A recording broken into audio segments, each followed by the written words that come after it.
Hi అండి, మీ అందరికీ ఎలాగున్నారు? బాగున్నారా? అందరికీ గుడ్ మార్నింగ్, శుభోదయం. అదేవిధంగా హ్యాపీ సండే అనమాట. ఇంకా సండే స్పెషల్ ఏం లేదు, ఇంకా కొట్లో టిఫిన్ కొనుక్కొచ్చుకొని బావా నేను పిల్లలను తినేసి ఇంకా పిల్లల్ని రెడీ చేసి నేను కూడా రెడీ అయిపోయాను చర్చికి వెళ్ళడానికి. మా వారిని ఒక అరగంట నుంచి బతిలాడుతున్నా, స్నానం చేసి కానీ బావా చర్చికి వెళ్దామంటే అక్కడ అంటులు తోమి అక్కడ పెట్టాను కదా, అవి 2 చెప్పేళ్ళు మర్చిపోయి వచ్చాను. చిక్కిందే సన్ అని చెప్పేసి చూపిస్తున్నాడు, ఈ మర్చిపోయావు నేను ఎట్లా రెడీ అవ్వాలి అని చెప్పేసి. చీ చీ చీ చీ ఎక్కడే గవన్ కానీ బావా ఇంకా త్వరగా అయితే చర్చికి వెళ్ళాలి. పోయిన వారం కూడా చర్చికి వెళ్ళలేదు, అమ్మకు బాగలేక గుంటూరు హాస్పిటల్లో ఉన్నాము. ఒక వారం ప్లేయర్కి వెళ్ళకపోతే ఎక్కడో ఉంటుంది మనసు అంతా గిల్టీగా.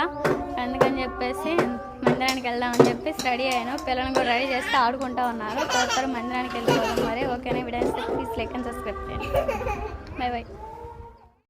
చర్చికి అయితే వెళ్ళొచ్చిన కాడి నుంచి ఇంకా సండే స్పెషల్ మా ఇంట్లో వచ్చేసి బెండకాయ పచ్చడి, అదేవిధంగా చిక్కుడుకాయ వట్టి తునుకుల కర్రీ అనమాట. సండే అయితే ఇంకా మనకి ముక్కలేంది ముద్ద దిగదు అని చెప్పేసి ఇంట్లో వట్టి తునుకులు ఉంటే వట్టి తునుకుల కర్రీ అయినా, అదేవిధంగా ఇంకా బెండకాయ పచ్చడి అయితే చేస్తూ ఉన్నాను. ఆ విధంగా పచ్చిమిర్చి ఇంకా టమాటా బెండకాయ మొత్తం అయితే ఆయిల్లో ఫ్రై చేసేసుకున్నాను. ఫ్రై చేసుకున్న తర్వాత పచ్చడి అయితే నూరుతూ ఉన్నా. పచ్చిమిర్చి ఇంకా కల్లుప్పు, చిన్నులపాయి, చింతపండు, జీలకర్ర వేసుకొని బాగా మెత్తంగా నూరేసుకోవాలి. ఆ విధంగా మొత్తం అయితే బాగా మెదిగేంత వరకు నూరేసుకున్న తర్వాత బెండకాయను టమాటా కూడా ఫ్రై చేసుకున్న ఉన్నాయి కదా, అవి కూడా నూరేసుకోవాలి. అత్తమ్మ అయితే చర్చికి వచ్చింది. రెండత్త అన్నం తిని కుదురుగానని చెప్తే ఇంకా ఆనకొస్తాంలమ్మ అని చెప్పేసింది. ఇంకా అత్తమ్మ మోయి వచ్చేలోపు అయితే మేమైతే ఉదయం టిఫినే చేస్తే ఇంక చర్చికి వెళ్ళాను. ఇంకొచ్చిన కాడ నుంచి అయితే ఇంకే విధంగా చేస్తూ ఉన్నాను.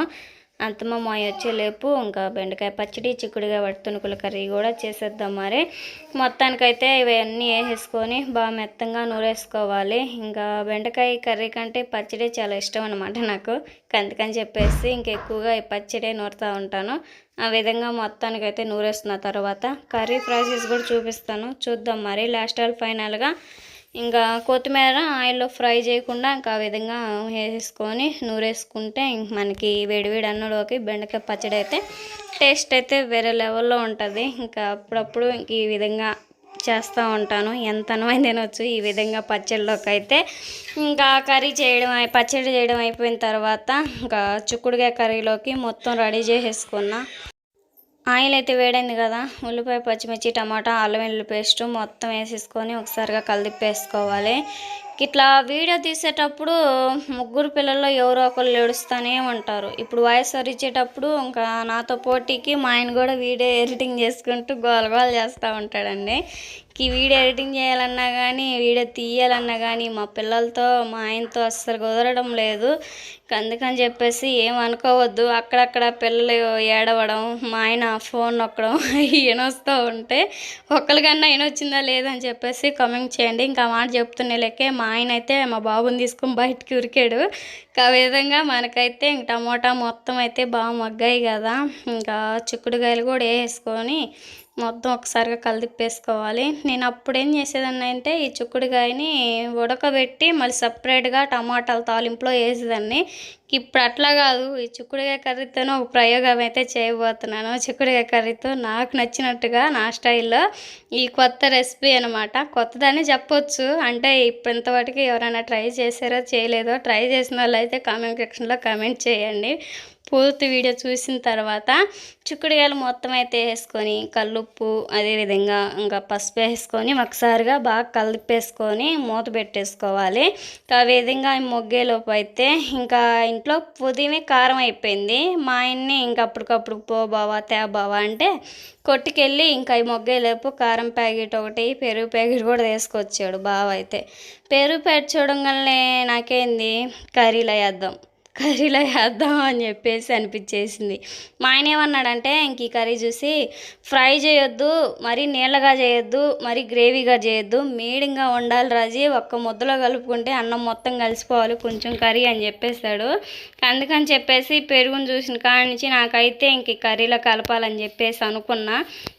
చిక్కుడుకాయ కర్రీలో అయితే పెరిగేసి మొత్తానికైతే కలిపేసుకోవాలి.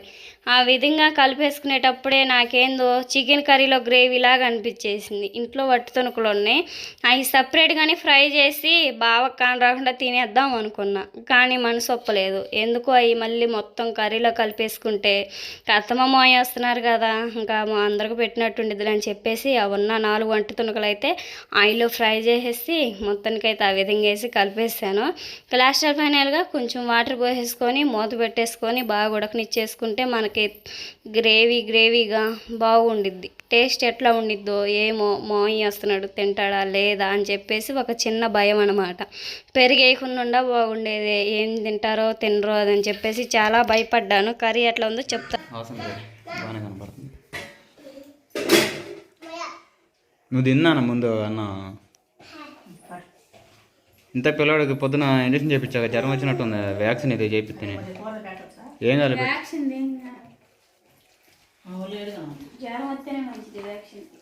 బెల్లేసావా? సాయంత్రం కూర కదా పాపం, మళ్ళీ పప్పులే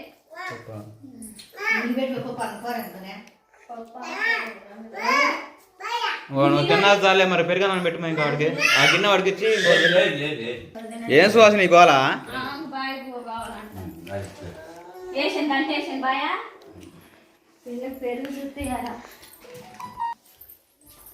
నాకు కూడా పెట్టు మరి. చిక్కుడుకాయ కూర పట్టుతో వేసావా? ఏంటి ఓబా మా పెరిగాను అంట పెట్టి ఇడికి పొలుగులుగా ఉంది. కర్రీ మోయకి పెట్టేటప్పుడు చాలా భయపడ్డాను. మోయి ఏం చెప్తాడో అని. ఇంకా కర్రీ ఎట్లా ఉందో మోయి అని అడిగితే బాగానే ఉందమ్మా అని చెప్పేశారు.